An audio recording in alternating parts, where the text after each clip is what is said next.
There's something I should probably explain, because if you're new here, which a lot of you are, and you hear someone call themselves a witch and their business Coven, you're gonna have a reaction. And honestly, that's fair. Most people don't expect to hear the word witch connected to a business, especially not in real estate. It's not exactly standard branding language. So to address the elephant in the room, I figured I should probably make this video.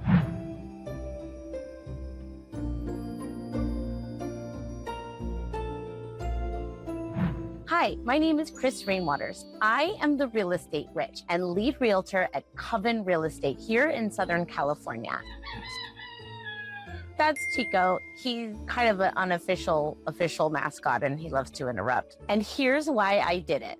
So I actually resisted it for a long time because I don't like calling myself something unless I can stand behind it. I don't like making promises I can't keep, and I really hate letting people down. So if I'm going to use a word like that publicly, it's just gotta be true. And after a lot of thought, and I mean a lot of thought, ruminating, contemplating, meditating, journaling, spell work, ritual, agonizing over it, it was and still is the most accurate word I had. And I tried so many other ones first. I mean, my last name is Rainwaters. There are plenty of directions that I could go. All right, so let's dip in a little. So when most people hear the word witch, they usually picture one or a few things, like cartoon or sitcom witches flying around on brooms and wiggling their noses, or Salem, like the cat/witch, or the trials, or something dark or dangerous, like eating children, a lurking presence in the woods, or like ugliness.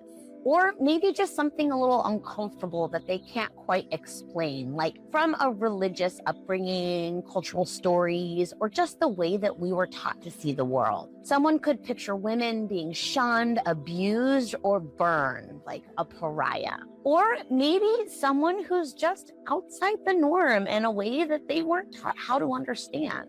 We are the weirdos, mister. Share with me in the comments what came up for you. And honestly, nothing I mentioned is exactly what I mean with this word, or at least not exactly in the way that I mean it. All right, so let's chew on this concept of a witch together for a minute so you can get to know it the way that I do.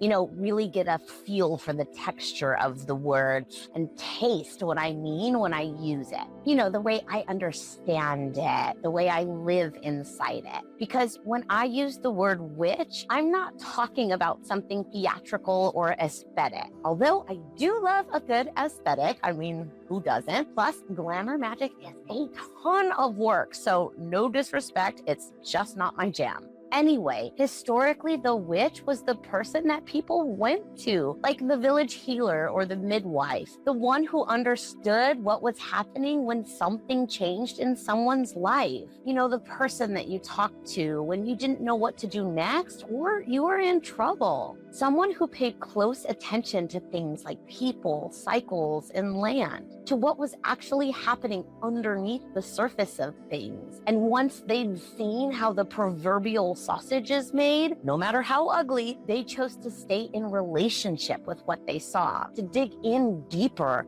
to cultivate it, to work with it intentionally, instead of pretending that there's nothing there. That right there is the part of the word that matters to me. But in quite a few places along the way, that meaning got distorted, because historically the witch wasn't feared because she was dangerous. She was feared because she was independent and because she held forbidden knowledge and understood things outside the official systems and dogmas. She was feared because people trusted her, and institutions don't like when trust lives somewhere that they can't control. So over time, the word was changed. The healer became suspicious, and the midwife became threatening. The woman who understood cycles became something people were told to stay away from. And eventually, the word witch stopped meaning someone people go to and started meaning someone people avoid.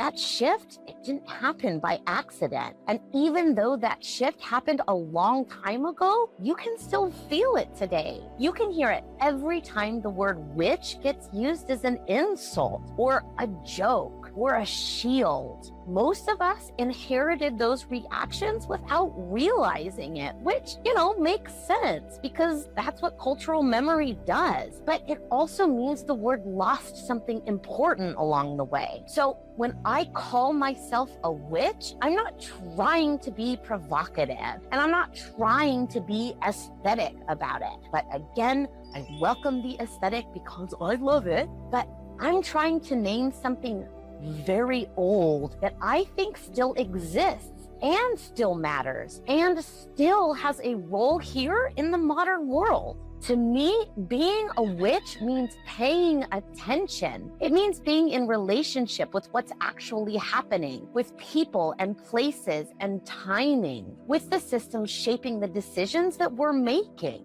Because the more attention you give something, the more clearly you can see it. And the more clearly you can see it, the more responsibly that you can move inside it. That's my understanding of the statement, magic begins in the mind, or the first principle of the Kybalion. And for me, this isn't separate from my work. It's exactly how I approach real estate, because housing is one of the biggest transitions people go through in their lives. Where you live affects your safety, your stability, your finances, your family, your community, your future options, even your health. So paying attention matters. Timing matters. Understanding systems matters. Understanding consequences matters. That's the work. And the word coven, it comes from the same place. Historically, a coven wasn't something dark or secretive. It was just a group of people working together intentionally, sharing knowledge, supporting each other,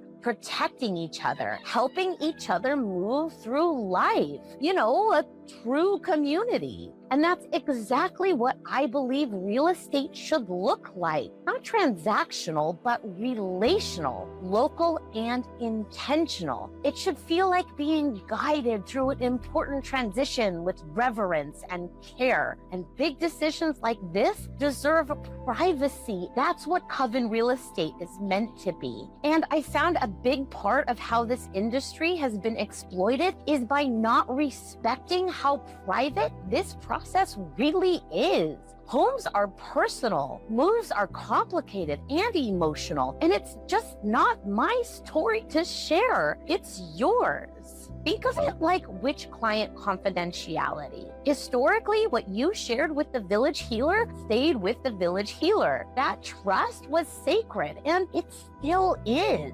So my job isn't to turn your life into marketing content. It's to help you move powerfully and steadily through a huge life change. And I want to throw in, like some sprinkles or seasoning, on top, that this is also why the word witch connects for me to some things that people don't usually expect. Things like punk rock and civic responsibility, stewardship and autonomy, kindness and politics, ethics and feminism. It's about doing the work that's actually in front of you and paying attention to what's happening around and inside of you, and not just immediately around you, although I know that needs some work. Everything always does, right? I mean in your community and the wider world and even universe. I do love astrology. It's learning about and then taking responsibility for the systems that you live inside. It's all the same orientation. It's all about being in relationship with the world instead of moving through it unconsciously.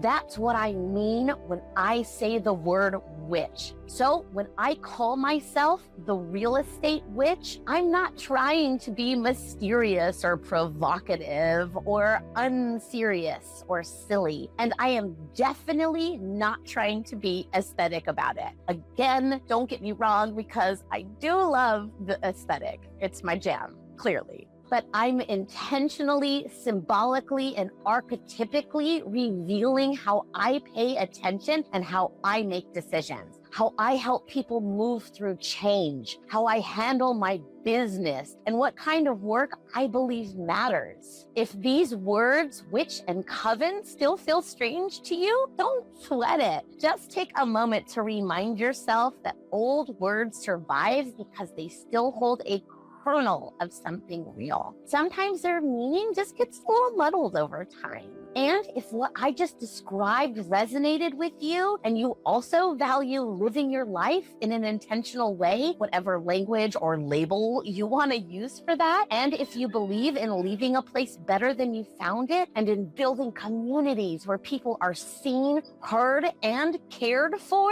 then you're already part of what I mean when I say coven. So welcome, whether you're a new member or an older one. And don't worry, membership doesn't have to look any particular way. You're already here.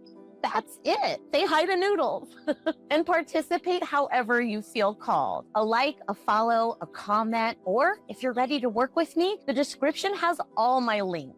And there are a few. I am into a lot of stuff, okay? Before I go, I want to share one of the commitments that I've made in my own work that I feel really captures what I mean when I talk about living in a relationship with a place. And that is that 20% of everything that I make as the real estate witch through Coven Real Estate goes directly back into the world through a local charity. Now, that's not a requirement of being in the coven, but it's something that I chose to do personally. And it's something we encourage because part of stewardship is leaving things better than we found them for everyone. To me, real estate isn't just about buying and selling houses. It's about shaping communities. It's about stability. It's about the responsibility to the places we live. And it's about building something better than what we've inherited, not just for our kids, but for everyone's kids. I believe deeply that there's no real path to harmony through fear or violence or extraction, but there is a path through attention and responsibility, through relationship, and through people choosing to care about where they live and who they live alongside. That's the work that I'm doing here. And even if you're not actively buying or selling right now, it's always good to have a witch in your pocket. Someone who understands the local market, who's paying attention to what's happening in the community, who you can call when questions come up about housing, transitions, or big life decisions. Hell, I even have a full home stewardship circle that includes heavily vetted and trusted local craftsmen to help with any home project from roofing to kitchens to ADUs and garage conversions so that you don't have to do any of that research yourself. That's what I'm here for. And people step into my work in different ways. Some people work with me through real estate because they're moving through a physical transition in their lives. And some people walk beside me in ritual because they're moving through an inner transition. Some people just engage with the ideas, thinking about symbolism, paying attention to meaning, learning how to move through the world more intentionally. And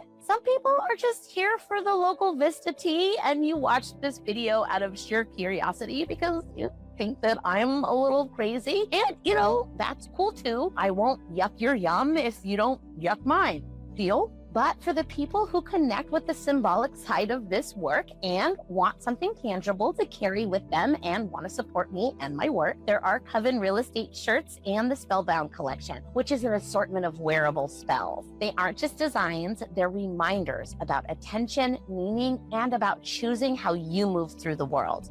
However you arrived here, whether through real estate, symbolism, the craft, the local community, or just curiosity, you're welcome here. If you want to explore any of that, the links are all below and my channel is stocked. And truly, thank you for being here. This is important work to me, and it means a lot that you're willing to spend your time listening to it. So tell me in the comments, are you a witch too? I'll see you in the next one, but hopefully sooner.